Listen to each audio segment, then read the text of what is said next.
Good afternoon, everybody. This is at Wilderness Voice 71, coming back at you with another video. Today we're going to talk about Lucifer, that old serpent, the devil, the one that deceived all the nations, the one who was the ancient serpent ready trying to devour the child as the sun-clad woman was giving birth.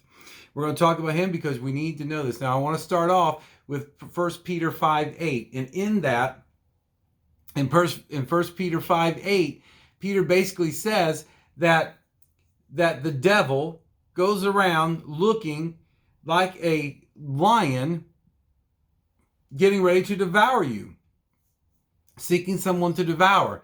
Well, think about this correlation. Let's go back, and this is why I laid out the evil intention. Back to the story of Cain and Abel, where the evil intention, where he said, God came to Cain and says, Cain, why is your countenance fallen? If you do well, it'll be accepted. If you won't do well, sin croucheth at the door, and its desires to have you. That word for sin, that is the evil intention, the way the rabbis understood it. Croucheth at the door is the same word in Hebrew as a lion crouching, ready to jump on its prey to devour them. Peter makes this correlation right here. So he's basically saying that the manifestation of the evil intention is the devil, is Lucifer. And how can that be? Well, think about this. Jesus is the light of the world. Jesus of Nazareth is the light of the universe. He gives light and life to all. And Lucifer is cut off from him. He has no light in him. He is filled with darkness.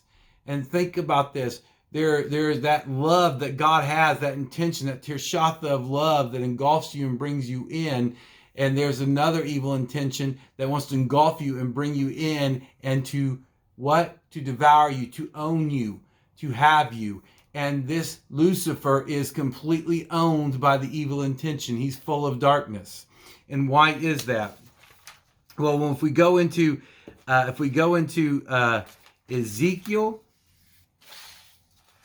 we go into Ezekiel 26, 16 and 17, and also Isaiah 14, 12 and 15. So basically in this, he's talking about, God goes into talking about how he fell. And I know that Ishayahu and then Ezekiel are talking about some nations at the time, but prophecy's twofold. And I want to focus in on this. So there's some key things here that give us clues about Lucifer. One of the things I want to point out is in Ezekiel 26 and verse 17, he was made a spectacle. Why? Because he became proud in his heart. He became proud in his heart. He raised himself. His beauty and his splendor made him proud. You see this, and his pride, he was brought to disgrace. He was drove out in disgrace. This is why in Leviticus, and I pointed this out before, okay, pride brings disgrace. Humility brings wisdom. So Lucifer did this. Also in these verses here, it talks about that Lucifer was a cherub, a throne guardian. Dr. Michael Heiser did a great job of breaking this down, the late Dr. Michael Heiser, that a seraphim and cherubim are both throne guardians.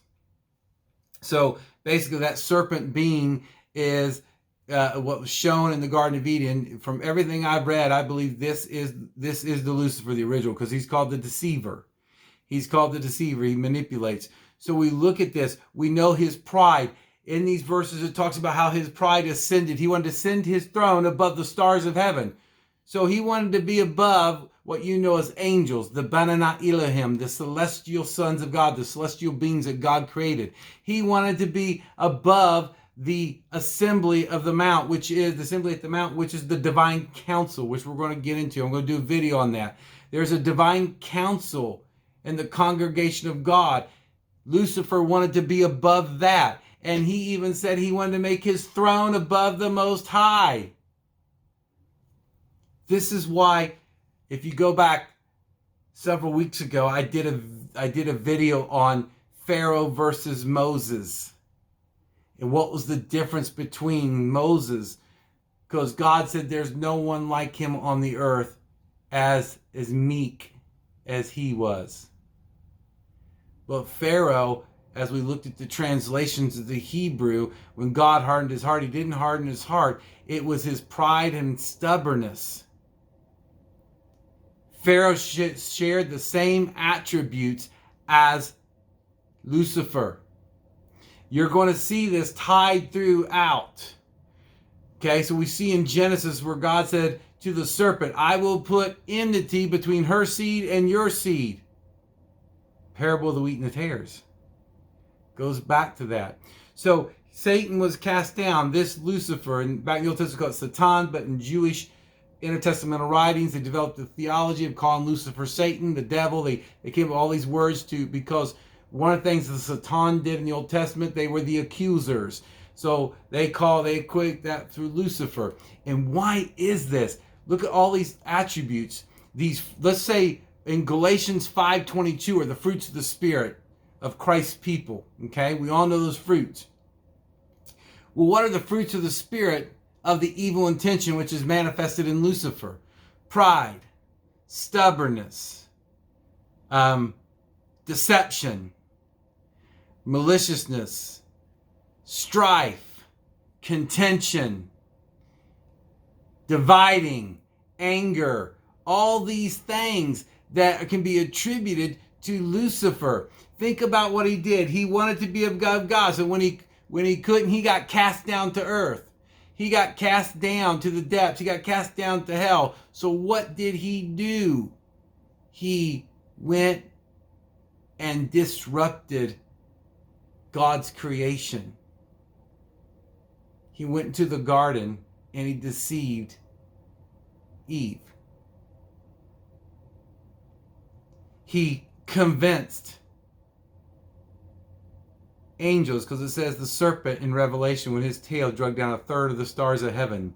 He convinced angels. I'm going to get more into this because when Peter talks about these angels, or Jude talks about in Jude how they leave their heavenly state, their authority of their heavenly state. He gets them to leave their heavenly estate and come down and have sex with women. Come down and take wives. Genesis chapter 6. Seed of Satan. There are two seeds. So all these things that we see, this is what Lucifer did. And he is actively out there right now trying to disrupt, destroy, do everything he can in your life. This is why you have to run to Jesus. You have to put all your faith and trust in Jesus of Nazareth, because it is a war zone out there. And I'm going to show you some examples. I'm going to show you some traits of the seed of Satan, because I am convinced of this, and not saying that all people cannot come to Yeshua HaMashiach. I believe that seed has been mixed and mixed up, and who knows, because some of the worst people we think hear the call of Christ and come. So don't ever think that no one's beyond redemption. But I will tell you this. What type of person shares the attributes of the fruits of the Spirit of Lucifer? And think about this. Toxic personalities, people that are narcissists. They have the exact same. I'm going to tell you, that's why I did a video on Potiphar's wife, the first covert narcissist. I'm going to tell you the first narcissist in history of entire creation was Lucifer. He shares every trait of narcissism. This is why anybody tells you get away from toxic personalities. I want to tell you, if you don't think the power of the spirit of demonic forces are at work in this world right now, you are fooling yourself.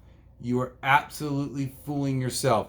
You need to be aware and look to the fruits of the Spirit. As we look to the fruits of the Spirit, because Jesus said, you will know my people. And Jesus is very clear. He says this. He goes, you will know my people for the love they show one another. This is why I talk about Christians being united under Jesus. We can disagree on things, but we should love one another, because the one who binds us is Yeshua HaMashiach. So one of the attributes of a Christian is the love we show one another. The attributes, so what are the attributes of Lucifer? People that have pride, stubbornness, they're malicious, they are deceptive, manipulative, doing all these things, always undermining. You probably see people at work like that, in your neighborhood like that. They're always trying to manipulate someone. They're always trying to coerce somebody to do something, to bend to the will. It is every attribute of a narcissist. Be aware, my people. God wants you to be safe.